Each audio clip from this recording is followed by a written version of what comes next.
할렐루야. 9월 29일 새벽 기도회를 시작하겠습니다.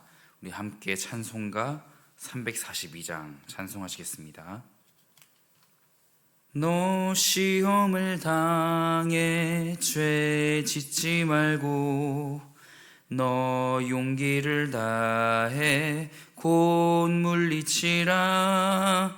너 시험을 이겨 새 힘을 얻고 주 예수를 믿어 늘 승리하라.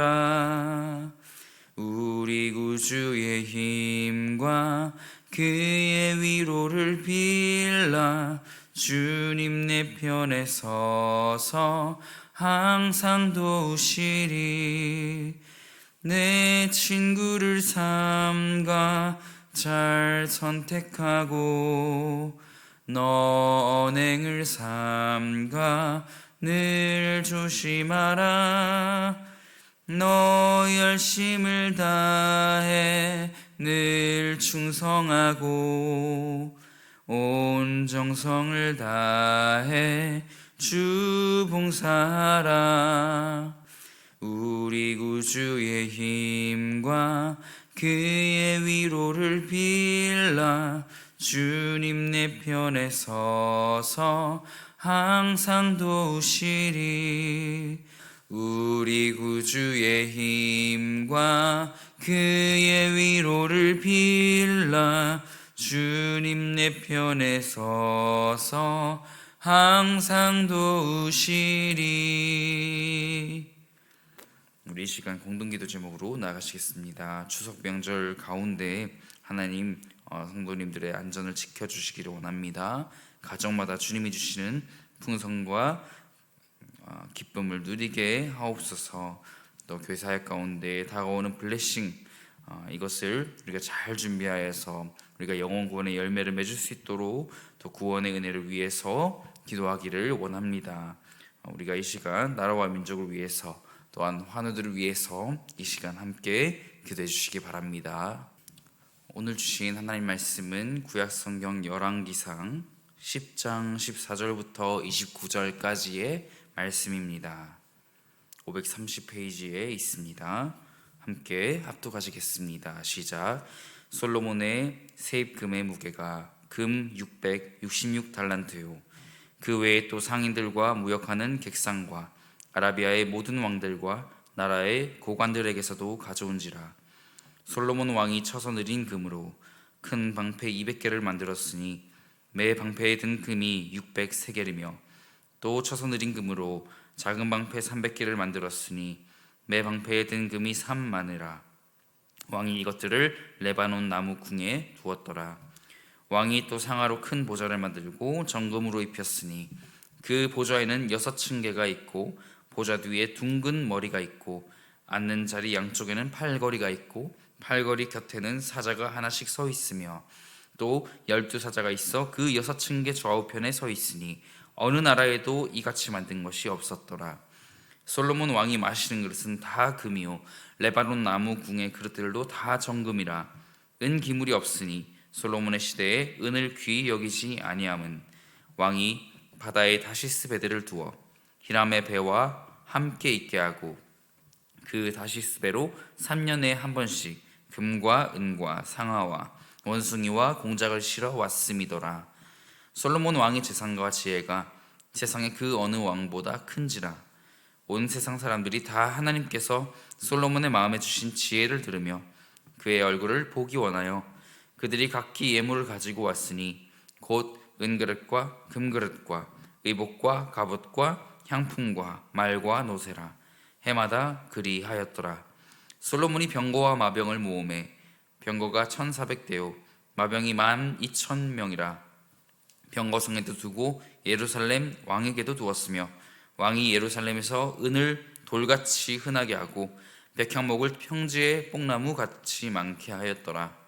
솔로몬의 말들은 애굽에서 들여왔으니 왕의 상인들이 값주고 산 것이며 애굽에서 들어온 병거는 한 대에 은 600세겔이요 말은 한 필에 150세겔이라. 이와 같이 햇사람의 모든 왕과 아람 왕들에게 그것들을 되팔기도 하였더라. 아멘. 본문을 이해하기 위해서 배경을 간단히 설명드리고자 합니다. 우선 솔로몬 왕은 무역 사업을 했는데요. 지중해와 홍해 두 곳을 통해 유럽, 아프리카, 아시아 등지로 뻗어나갔습니다.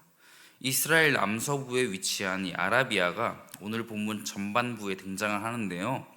홍해, 인도양, 페르시아만을 끼고 있는 지역으로 금과 보석, 유양 등의 교역으로 이렇게 유명했습니다. 솔로몬과 함께 성전을 완공한 히람 왕을 기억하시지요. 히람이 통치하는 레바논은 이스라엘의 동북쪽에 위치해 있습니다. 17절, 21절에 등장하는 레바논의 나무궁, 이것을 보았을 때 레바논의 주요 산물이었다는 것을, 레바논의 나무궁이 레바논의 주요 산물이었다는 것을 알 수 있어요. 22절에 등장하는 다시스는 이스라엘에서 서쪽으로 멀리 떨어진 스페인의 무역항입니다.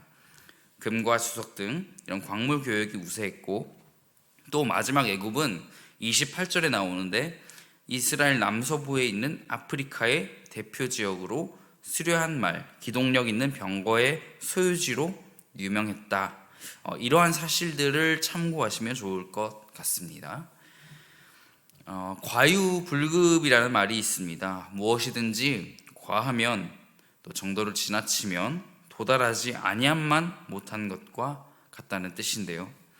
그것은 재산이나 지혜, 또 모든 것이 마찬가지 아닐까 생각이 듭니다. 오늘 솔로몬은 성전 봉헌식 이후 그 모든 서사 속에 승리한 날들이 있었던 것이 아니라 그에게 있던 첫 구절에 금 666달란트 이 이야기부터 시작해서 이 서사 속에 승리한 날들만 있었던 게 아닌 것을 우리가 좀 알 수 있는 것 같아요.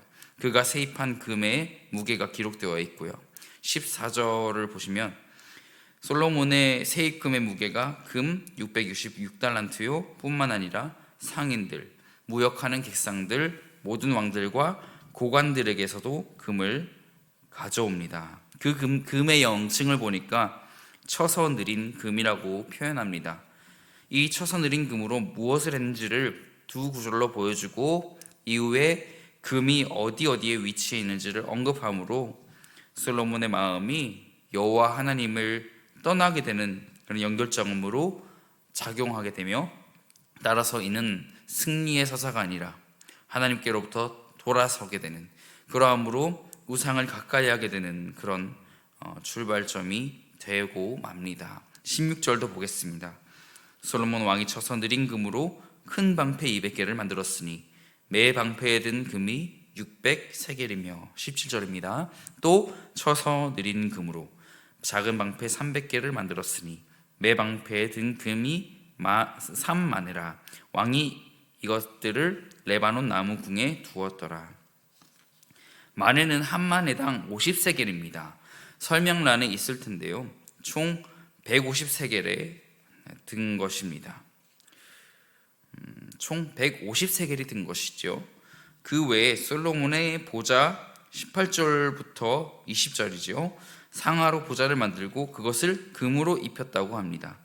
여기서부터는 그림이 그려지는데요. 어느 역사의 왕들보다 더 화려한 보좌와 곁을 자랑합니다. 보좌 뒤 둥근 머리, 양쪽에 팔걸이 곁에 있는 사자 등을 말하고 있는데요. 뿐만이 아닙니다. 생활용품도 모두 다 금이에요. 그리고 3년에 한 번 금은 상아, 원숭이 공작 등을 실어 나르는 등 솔로몬은 재산뿐만 아니라 지혜도 넘쳐났습니다. 지금 말할 것 같으면 조회수가 엄청난 것과 같습니다. 온 세상 사람들이 솔로몬 왕의 지혜와 그의 얼굴을 보기 원했습니다. 성도 여러분, 처음에 말한 과유불급은 이후 본문으로 이어지겠지만 저는 지나치게 치장하는 것들과 생활용품 하나하나 속에서 그것이 무엇을 의미하는지를 묵상해 보았습니다. 하나님께서 나에게 주신 선물이라 해도요, 항상 하나님보다 앞서서 내가 생각할 수 있는 그런 위험이 있습니다. 누군가가 하나님이 보내셔서 말씀하신다 해도 그것은 하나님이 나에게 주신 것인데 무슨 문제가 되느냐고 반문하고 또 끊임없이 합리화하면서 지나가려고 할 수 있는 문제라는 것이지요. 그것은 곧 축복을 넘어서 사치로 전락하고 마는 것입니다. 황금빛으로 번쩍이는 궁전과 보좌와 식탁엔 이미 암울하고 불길한 색조가 드리워진 것을 오늘 본문을 통해 볼 수 있었습니다. 이제 솔로몬의 마음에는 하나님이 없는 자신만이 있을 뿐이었습니다. 점점 나라는 부강해집니다. 또한 자신에게 명예와 영광이 더해집니다. 하지만 그럴수록 솔로몬의 백성의 억울한 형편을 듣는 마음, 또 하나님의 눈으로 정의롭게 세상을 판단하고자 하던 그 마음이 함께 남아 있었을까요? 지혜가 준 결과에 취해 살면서 그 근원이신 하나님을 기억할 수 있었을까요? 그 사람의 내면까지 잘 모르겠지만 적어도 솔로몬의 행동에서는 하나님께서 금지하는 것을 행한 그 행동에서 그 결과를 암시하고 알 수 있습니다. 무엇을 금지하셨습니까? 이방인과의 정략 결혼 금지하셨죠? 지게표 이동이나 은금을 쌓는 것 금지하셨지요. 사병이나 말을 금지하셨지만 솔로몬은 이 모든 것을 합니다.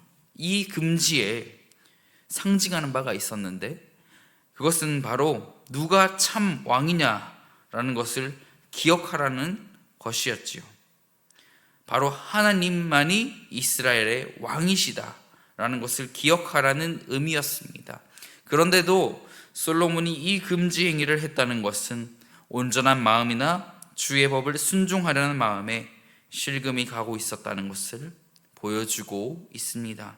사랑하는 성도 여러분, 믿음 생활에 있어서 행위가 구원의 결과가 아니고 주님의 자비와 은혜로 구원을 얻었지만 이에 따른 온전한 순종으로 살아가고 참된 그리스도인으로 살아가고 있는지는 표면적으로 우리의 행위에 나타날 수밖에 없음을 명심하셔야 합니다.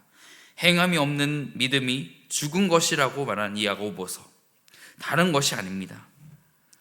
야고보서에 따른 행함이 없는 믿음은 죽은 것이라고 한 것은 다른 것이 아닙니다. 구원의 결과가 내가 잘했잖아요 라고 얻어지는 것은 아니지만 없을 수는 없다는 것입니다.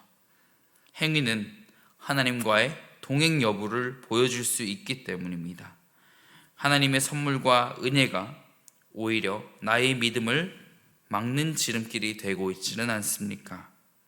솔로몬의 재산과 지혜로 인해 주님께로부터 멀어진 것처럼 하나님의 선물이 나에게 하나님을 향한 길, 그 길을 막는 장애물이 되고 있지는 않습니까?